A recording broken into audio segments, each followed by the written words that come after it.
வணக்கம் எல்லாருக்கும். என் பேரு சௌந்தர்யா லட்சுமி நாராயணன் and நீங்க பார்த்துட்டு இருக்கிறது க்ரோ தமிழ் யூடியூப் சேனல். நீங்க எப்பயாவது இந்த விஷயத்த பார்த்திருக்கீங்களா? ஒரு நிறுவனத்தோட லாபமும் விற்பனையும் அதிகமாயிட்டே இருக்கும், பட் பங்கின் விலை வந்துட்டு சரிஞ்சுட்டே இருக்கும். ரொம்ப ஸ்ட்ரேஞ்சா இருக்குல்ல? இதே மாதிரி தான் சந்தையில கம்பெனியோட ஏர்னிங்ஸ் வந்து ஸ்ட்ராங்கா இருக்கும், பட் பங்கோட விலை வந்து கரெக்ட் ஆயிட்டு இருக்கும்.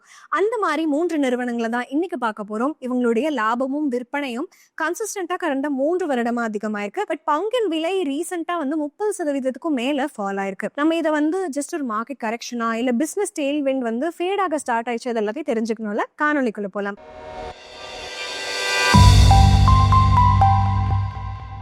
முதல் பங்கு ஆனந்த்ராஜ்.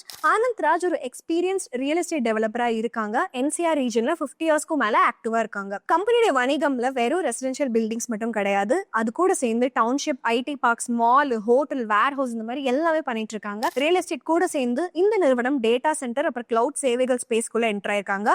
அக்டோபர் 2024 அவங்களுடைய ஓன் கிளவுட் பிளாட்ஃபார்மான அசோக் கிளவுட் லான்ச் பண்ணாங்க.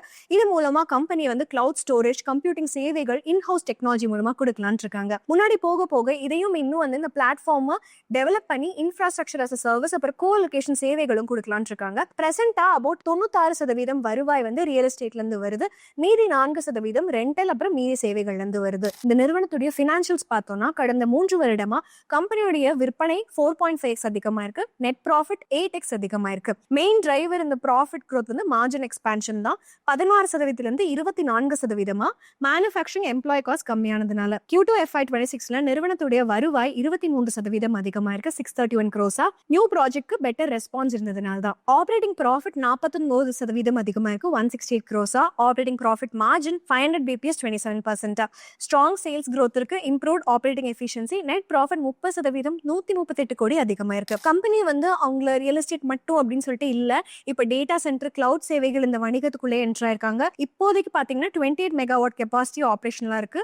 அடுத்த 4 to 5 வருடங்கள்ல 307 மெகாவாட் அதிக பண்ணலாம்னு இருக்காங்க. இது மூலமா 1200 கோடி வருவாய் எடுக்கலாம்னு இருக்காங்க FY27ல. லாங் டேர்ம்ல அவங்க வந்து 8,000 to 9,000 crore வணிகம் பண்ணணும் அப்படின்னு இதை வச்சு பிளான் போட்டிருக்காங்க. FY25ல கேஷ் ஃப்ரம் ஆபரேஷன்ஸ் இம்ப்ரூவ் ஆயிருக்கு, -26 crores இருந்து +97 crores. ரிசீவபிள்ஸ் வந்து ஒரு பிரஷர் போட்டிருக்கு ஆபரேட்டிங் கேஷ் ஃப்ளோல. இன்வென்ட்ரி அப்புறம் பேயபிள்ஸ் வந்து கொஞ்சம் சப்போர்ட் கொடுத்துருக்குன்னு சொல்லலாம். CFO to net profit ratio வந்து -10% இருந்திருக்கு FY24ல, 23% FY25 அதிகமா இருக்கு. கேஷ் ரிலைசேஷன் பெட்டரா இருக்கு. நம்ம cash flow trend over the years பார்த்தோம்னா ஒரு பாயிண்ட் கண்டிப்பா பார்த்தே ஆகணும். கடந்த சில வருடங்களா ஆனந்த்ராஜோட கேஷ் ஃப்ளோ கொஞ்சம் வாலடைலா இருக்கு. 3-year ரோலிங் ட்ரெண்ட் பார்த்தோம்னா FY19 to 21ல கம்பெனியோட average operating profit 57 crores, cash flow 192 crores. So cash release பண்ணிக்காங்கன்னு அர்த்தம். FY20 to 22ல ப்ராஃபிட் அதே தான் இருந்திருக்கு, பட் கேஷ் ஃப்ளோ ட்ராப் ஆயிருக்கு 60 crores. மோஸ்ட் ஃபண்ட்ஸ் வந்து இன்வென்டரியில லாக் ஆயிருக்குன்னு அர்த்தம். அதே மாதிரி FY22 to 24ல ப்ராஃபிட் வந்து 207 crores, பட் கேஷ் ஃப்ளோ வந்து 143 crores. அதாவது எக்ஸ்பான்ஷன் ஃபேஸ்ல இருக்காங்க, கேஷ் வந்து ப்ராஜெக்ட்ல இன்வெஸ்ட் பண்றாங்கன்னு அர்த்தம். இந்த ட்ரெண்ட் என்ன சஜஸ்ட் பண்ணுதா, கம்பெனி வந்து இப்போ கரண்டா பில்டப் ஸ்டேஜ்ல இருக்காங்க. லிக்விடிட்டி எப்போ இம்ப்ரூவ் ஆகும்னா ப்ராஜெக்ட் எல்லாம் டெலிவர் பண்ணதுக்கு அப்புறமோ தான். ப்ரொமோட்டர் அப்புறம் ஷேர் ஹோல்டிங் பேட்டர்ன் பார்த்தோம்னா ஒரு இம்பார்ட்டன்ட் விஷயம் முதலீட்டாளரான நம்ம பார்க்கணும். கிராஜுவல் டிக்ளைன் இருந்திருக்கு ப்ரொமோட்டரோட ஷேர் ஹோல்டிங்ல கடந்த சில வருடங்களா. ப்ரொமோட்டர் ஹோல்டிங் வந்து 64.99% மார்ச் 2022ல இருந்து 57% அக்டோபர் 2025ல கம்மியா இருக்கு. FII ஹோல்டிங்ஸ் அதிகமா இருக்கு, 6.35% இருந்து 13.68% அதே பீரியட்ல. சவால்கள் ரிஸ்க் என்னன்னு பார்க்கலாம். கம்பெனி கரண்டா வந்து 10x ட்ரேட் ஆயிட்டு இருக்கு. Price to sales ratio 46x, price to earnings ratio.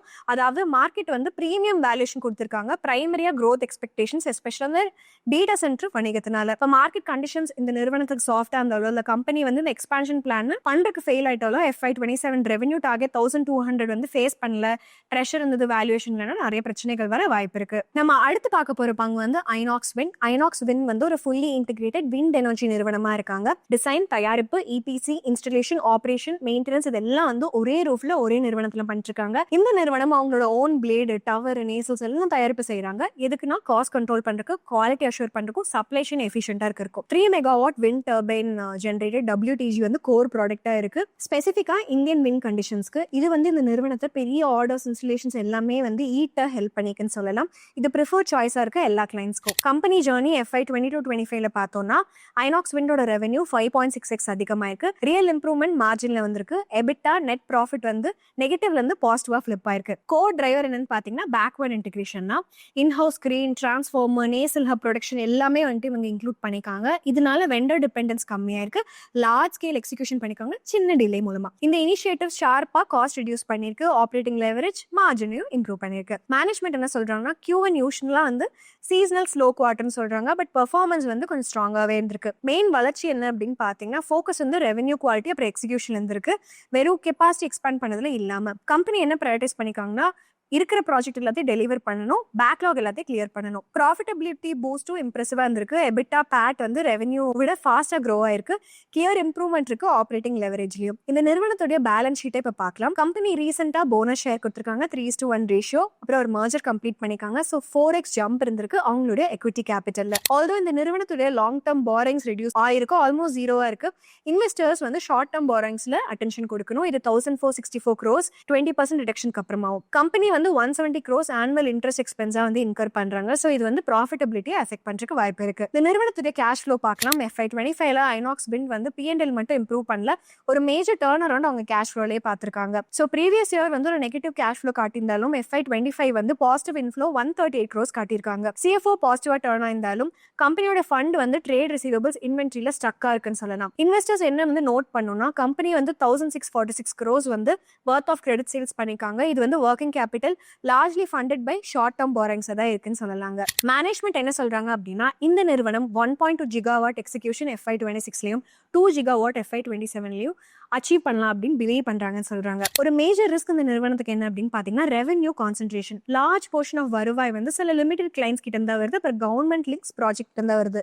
In fact 3 clients மட்டும் 10% இந்த நிறுவனத்துடைய டோட்டல் வருவாய் கொடுத்துட்டு இருக்காங்க. ஸோ இந்த ப்ராஜெக்ட்ல ஏதாவது டிலே இருக்கு, இல்ல கிளைண்ட் கேன்சல் பண்ணிட்டாங்க, இது எல்லாமே கம்பெனியோட ஏர்னிங்ஸை டைரக்டா அஃபெக்ட் பண்ணும். மூணாவதா பார்க்க போற நிறுவனம் KP energy limited. KP energy limited integrated wind power solution ப்ரொவைடரா இந்தியாவில் இருக்காங்க.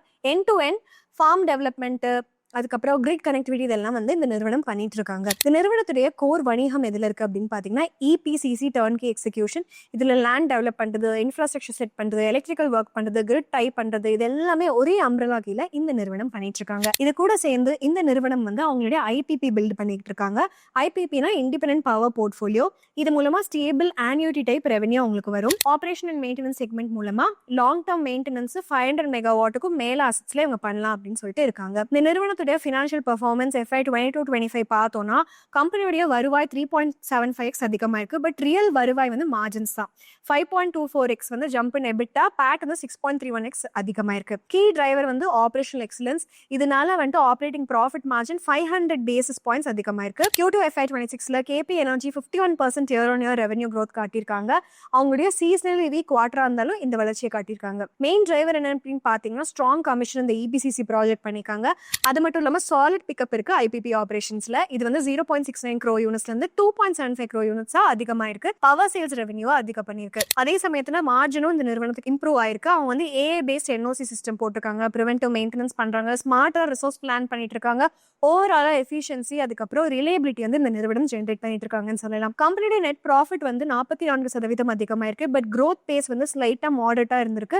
ஏன்னா இந்த கம்பெனி வந்து 33% டாக்ஸ் கொடுத்திருக்காங்க, 24% தான் இருக்கு லாஸ்ட் இயர்ல. ஸோ அதனால பாட்டம் லைன்ல கம்ப்ரெஷன் தெரியுது. சரி, இந்த நிறுவனத்துடைய பேலன்ஸ் ஷீட்டை பார்க்கலாம். டோட்டல் அசெட்ஸ் வந்து ஷார்ப்பா அதிகமா இருக்கு. மெயினா 157% ஜம்ப் இருக்கு ஃபிக்ஸ்ட் அசெட்ல. FY24ல இருந்து இந்த நிறுவனம் வந்து அக்ரெசிவா அவங்களுடைய பிளான்ட் மெஷினரியை எக்ஸ்பேண்ட் பண்றாங்க. 159 crores இருந்து 400 crores அதிகமா இருக்கு FY25ல பார்த்தோம்னா. கீ வளர்ச்சி என்ன அப்படின்னு சொல்லிட்டு நம்ம பார்க்கலாம். கம்பெனி வந்து growth வந்து ஸ்ட்ராங் ஆர்டர் புக் 2+ gigawatt இல்லைனா வந்து 4.5 5.5 மெகாவாட் WTG டெக்னாலஜி வந்து பயன்படுத்தலாம் அப்படின்னு சொல்லிட்டு இந்த நிறுவனம் பிளான் பண்ணிருக்காங்க. அடிஷனலா இது கூட சேர்ந்து கம்பெனியோட கிரிட் நெட்வொர்க்கும் வந்து எக்ஸ்பேண்ட் ஆயிட்டே இருக்கு. 100 மெகாவாட் ISTS அப்ரூவல் வாங்கியிருக்காங்க. Interstate power sales, state central transmission network எல்லாத்தையும் லெவரேஜ் பண்ணலாம் அப்படிங்கிறது தான் இந்த நிறுவனத்துடைய ஓவரால் பிளான். ரிஸ்க் ஃபேக்டர் பார்த்தலாம். சில பெண்டிங் லிட்டிகேஷன்ஸ் வந்து இந்த நிறுவனத்துக்கு இருக்கு. PILs அப்புறம் ஸ்பெஷல் சிவில் அப்ளிகேஷன்ஸ் வந்து குஜராத் ஹைகோர்ட்ல ஃபைல் பண்ணிருக்காங்க. மேனேஜ்மெண்ட் என்ன சொல்லிருக்காங்க அப்படின்னா இதுல வந்து மெட்டீரியல் இம்பாக்ட் எதுவும் இருக்காதுன்னு சொல்லிருக்காங்க. But operational and financial uncertainties வந்து கண்டிஜென்ட் லைபிலிட்டிஸ்ல கண்டிப்பா வருதுக்கு வாய்ப்புகள் இருக்கு அப்படின்னு நம்ம சொல்லலாங்க. இன்னொரு ரிஸ்க் என்னன்னு பாத்தீங்கன்னா ரெவென்யூ கான்சென்ட்ரேஷன். அதிகமா APCC வந்து இருக்கிறதுனால கம்பெனி வல்னரபிளா இருக்கு. செக்டர் ஸ்லோ டவுன் ஆச்சுன்னா IPP high margin fast growing செக்டரா இருந்தாலும் வெறும் ஸ்மால் பர்சன் தான் அவங்க டர்ன் ஓவர்ல வந்து கான்ட்ரிபியூட் பண்ணுது. ஸோ டைவர்சிஃபிகேஷன் ரிஸ்க் வந்து இன்னுமே இருக்குன்னு சொல்லலாம். ஸோ நண்பர்களே, இதுதான் அந்த 3 பங்குகளோட ஆய்வுங்க. நம்ம வந்து ப்ராஃபிட்ஸும் ரேஸ் ஆயிட்டு இருக்கு, பட் கிரேஸ் ஃபாலோ ஆயிட்டு இருக்கு. இந்த 3 பங்குகள்ல எந்த பங்கு கரெக்ட் பேலன்ஸ் வச்சிருக்காங்க, வேல்யூவேஷன் அப்புறம் லாங் டர்ம் growth பொட்டன்ஷியல் நீங்க நினைக்கிறீங்கன்னு கமெண்ட் செக்ஷன்ல சொல்லிருங்க. இந்த மாதிரி அருமையான காணொளிகளை பார்க்க மறக்காம க்ரோ தமிழ் யூடியூப் சேனலுக்கு சப்ஸ்கிரைப் பண்ணிருங்க. இன்னும் ஒரு அருமையான காணொளியில நம்ம எல்லாரும் சந்திக்கலாம். அது வரைக்கும் நன்றி, வணக்கம்.